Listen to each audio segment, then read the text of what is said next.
1 gram தங்கம் கூட நம்மளால் வாங்க முடியல, அடகு வச்ச நகையை நம்மளால் மீட்கவே முடியல அப்படின்னு கவலைப்பட்டுட்டு இருக்கீங்களா? உங்களுக்காக தான் இந்த வீடியோ.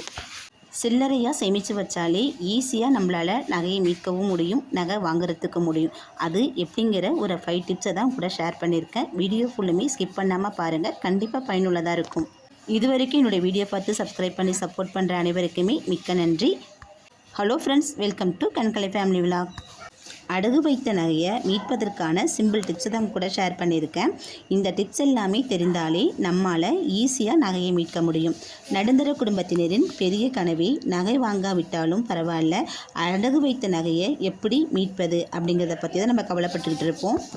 நடுத்தர குடும்பத்தில் உள்ளவங்க சின்ன சின்ன பொருளை தான் கொண்டு போய் நம்ம அடகு வச்சுருப்போம். பெரிய பொருளெல்லாம் நம்மளால் அடகு வச்சு மீட்க முடியாத சூழ்நிலையில் இருப்போம். அந்த மாதிரி சின்ன சின்னதாக வச்ச 1 கிராம் 2 கிராம் நகையை மீட்பதற்கான 5 டிப்ஸை தான் கூட ஷேர் பண்ணியிருக்கேன். இந்த டிப்ஸை ஃபாலோ பண்ணாலே போதும், நம்மளால் ஈஸியாக தங்கத்தை மீட்க முடியும். ஃபர்ஸ்ட் டிப் என்னென்னு பார்த்தீங்கன்னா, அடகு வைத்த உடனே நம்ம நகைச்சீட்டு எடுத்துகிட்டு வந்துட்டு நம்ம எந்த அளவுக்கு எத்தனை கிராம் நகை அடகு வச்சுருக்கோம் அப்படிங்கிற எடை, தேதி, கிராம், எவ்வளவு வட்டி, அதோட ரசீது எண், இது எல்லாத்தையுமே தெளிவாக ஒரு நோட்டு புக்கில் நம்ம எழுதுறது நமக்கு ரொம்பவுமே அவசியமான ஒன்றுங்க. ஏன்னா ஒரு சமயம் நம்மளுடைய நகைச்சீட்டு தொலைஞ்சிட்டா இதை வச்சு நம்மளால் ஈஸியாக நகையை மீட்கிறதுக்கு முடியும். அந்த மாதிரி எழுதி வச்சாதான் நம்ம இவ்வளோ நகை அடகு வச்சுருக்கோம், அடுத்து இதை மீட்கணுங்கிற ஒரு எண்ணமும் நம்மளை தூண்டும்.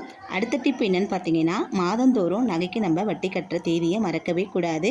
ஏன்னா நம்ம வட்டி கட்ட மறந்துட்டோன்னா நகை மீட்கும் போது வட்டியோடு சேர்த்து முதல்ல நம்மளால் மீட்கிறதுக்கு கஷ்டமாக இருக்கும். அதனால் முடிஞ்ச வரைக்கும் மாதந்தோறும் வட்டி கட்டுறதுக்கு முயற்சி பண்ணுங்க. தேர்ட் டிப் என்னன்னு பார்த்தீங்கன்னா, மாதந்தோறும் நமக்கு வட்டி கட்ட போகிறோம், வட்டியோடு சேர்த்து குறைவான ஒரு கூடுதல் முதலை நம்ம அதோட அசலில் செலுத்திட்டு வந்தோம்னா நம்ம முதலை திருப்பும் போது, நகையை திருப்பும் போது நமக்கு ஈஸியாக இருக்கும். அதிக முதல் கட்டி திருப்ப வேண்டிய அவசியம் இருக்காது. நகையை மீட்பதற்கான எளிய வழியும் இது ஒன்றுங்க. அப்புறம் பார்த்தீங்கன்னா, நகைகளை முடிந்தவரை ப்ரைவேட் பேங்கில் வைக்காதீங்க. அந்த மாதிரி வச்சிங்கன்னா நம்மளால் ஈஸியாக நகையை மீட்கிறதுக்கு முடியாது. வட்டி விகிதம் அதிகமாக இருக்கும். வட்டி மட்டும் தான் நம்மளால் கட்ட முடியுமே தவிர்த்து முதலை அடைச்சி நம்ம நகையை திருப்ப நம்மளால் முடியாது. அதனால் ஏழைக்கேற்ற எள்ளுருண்டைங்கிற மாதிரி நமக்கு ஏற்ற மாதிரி உள்ள பேங்கில் கொண்டு போய், கவர்மெண்ட் பேங்கில், நீங்கள் எந்த பேங்காக இருந்தாலும் சரி கவர்மெண்ட் பேங்காக பார்த்து நீங்கள் நகையை அடகு வச்சுக்கோங்க. அப்போ தான் நம்மளால் ஈஸியாக மீட்க முடியும். வட்டி விகிதமும் நமக்கு கம்மியாக இருக்கும். நெக்ஸ்ட் டிப் என்னென்னு பார்த்தீங்கன்னா, நம்ம சில்லறை சேமிப்பு மூலமாகவே நம்ம 1 கிராம் 2 கிராம் நகையை நம்மளால் ஈஸியாக மீட்க முடியும். மாத சம்பளம் வந்த உடனே மளிகைக்குன்னு தனியாக ஒரு லிஸ்ட்டு போடுவோம். அதில் சிக்கனமாக இருந்து நம்மளால் சின்ன சின்ன ரூபாயை 5 ரூபா 10 ரூபா 1 ரூபா 2 ரூபான்னு எடுத்து வச்சாலே ஒரு குறிப்பிட்ட தொகை சேர்ந்ததுக்கப்புறம் நம்மளால் பொருளை மீட்க முடியும். அது எப்படிங்கிறதான் கூட ஷேர் பண்ணியிருக்கேன், ஸ்கிப் பண்ணாமல் பாருங்கள். இது போல் சில்லறையாக சேர்த்து வச்சாலே சின்ன சின்ன நகையில் அடகு கடையிலேருந்து நம்மளால் ஈஸியாக மீட்கிறதுக்கு முடியும்.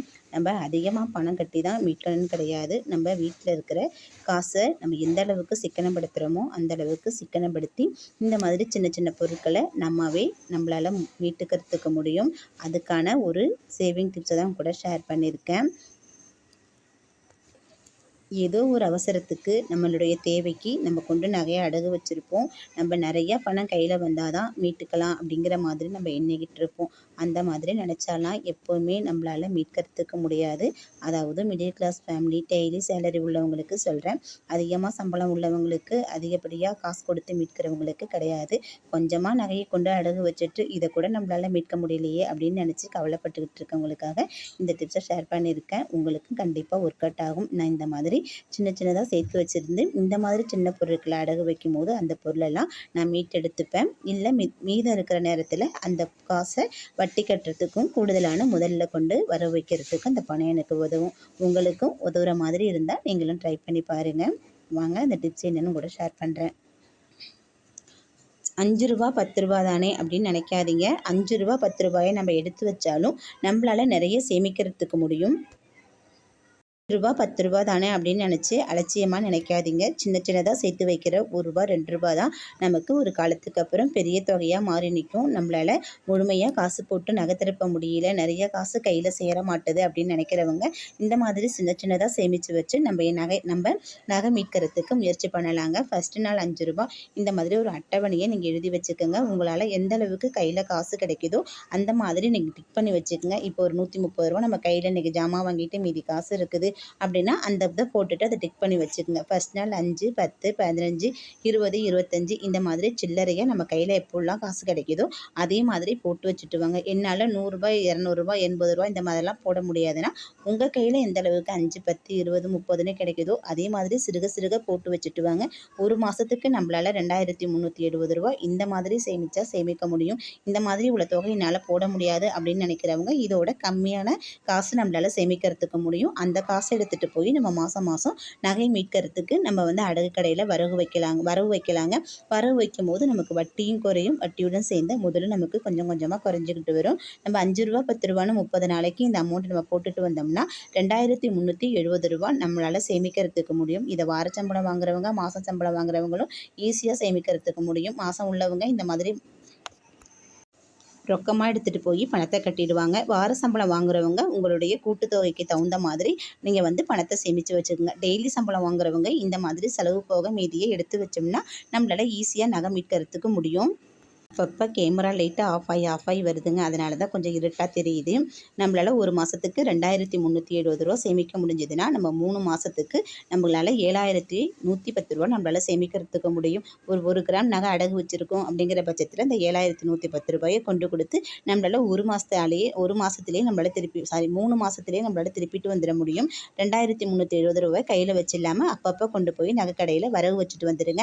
வரவு வைக்கும் போது நமக்கு வட்டியும் குறையும், முதலும் குறையும். இதே மாதிரி 6 மாதத்துக்கு நம்மளால் சேவ் பண்ண முடிஞ்சதுன்னா நம்மளால் ₹14,220 நம்மளால் சேவ் பண்ணுறதுக்கு முடியும். இந்த நகையை நம்மளால் ஈஸியாக மீட்கிறதுக்கு முடியும். எனக்கு நகையெல்லாம் அடகு இல்லை, நகை தான் வாங்கணும் அப்படிங்கிற ஐடியா உள்ளவங்க இது போல் சில்லறையாக சேமித்து நம்மளால் கொண்டு போய் நகை கடையில் கொஞ்சம் கொஞ்சமாக கோல்டு சீட்லேயும் பணம் கட்டுறதுக்கு முடியுங்க. அந்த மாதிரி பார்த்திங்கன்னா 6 மாதத்துலேயே நம்மளால் 1 கிராம் அளவுக்கு நகை வாங்க முடியும். இப்போ விற்கிற ரேட்டுக்கு சொல்கிறேன். அப்போதைக்கு ஒரு 6 மாதம் கழித்து பார்த்தா ஒரு 500, 1000 கூட முன்ன பின்ன வரும். அந்த அளவுக்கு பணத்தை நம்ம ரெடி பண்ணி எடுத்துகிட்டு போய் நம்மளாலேயும் 1 கிராம் நகை தங்கம் வாங்குறதுக்கு முடியுங்க. பணம் சேமிக்கவே முடியல அப்படிங்கிறவங்க இந்த மாதிரி சேமிப்பு ஐடியாவை ஃபாலோ பண்ணிக்கோங்க. என்னால் அடகு வச்ச நகையை மீட்கவே முடியல, கஷ்டமாக இருக்குது அப்படின்னு நினைக்கிறவங்க இந்த மாதிரி சில்லறை சேமிப்பு மூலமாக நம்ம நகையை மீட்கிறதுக்கு முயற்சி பண்ணலாம். நகை வாங்க முடியல, கஷ்டமாக இருக்குது, 1 கிராம் நகை கூட சேமிக்க முடியல, அப்படி 1 கிராம் நகை வாங்குறதே பெரிய கனவாக இருக்குது அப்படின்னு நினைக்கிறவங்க இந்த மாதிரி சின்ன சின்னதாக சில்லறை சேமிப்பை நம்ம வீட்டில் சேர்த்து வச்சு இந்த மாதிரி நம்ம நகைக்கு கொண்டு பணம் கட்டலாம். 1 கிராம் நகையை நம்மளால் வாங்க முடியும். அப்படிலாம் அடகு உள்ள நகையை மீட்கணும்னா நம்ம சேர்த்து வச்சிருக்கிற பணத்துக்கு 1 கிராமுக்கு 7000 பக்கம் நம்ம அடகு வச்சுருந்தோம்னா அப்பப்போ சூடாகி ஆஃப் ஆகிடுதுங்க. அடகு வச்சுருந்தோம்னா நம்மளால் 2 கிராம் நகையை ஈஸியாக மீட்கிறதுக்கு முடியும். இந்த விஷயம் உங்களுக்கு பிடிச்சிருக்கும், உங்களுக்கும் உதவியாக இருக்குன்னு நம்புகிறேன். பிடிச்சிருந்தா என் சேனலுக்கு ஒரு லைக் கொடுங்க. மறக்காமல் சேனலை சப்ஸ்கிரைப் பண்ணி சப்போர்ட் பண்ணி வச்சுக்கோங்க. இது வரைக்கும் என்னோடய வீடியோவை பொறுமையாக பார்த்ததுக்கு மிக்க நன்றி. வாழ்க வளமுடன்.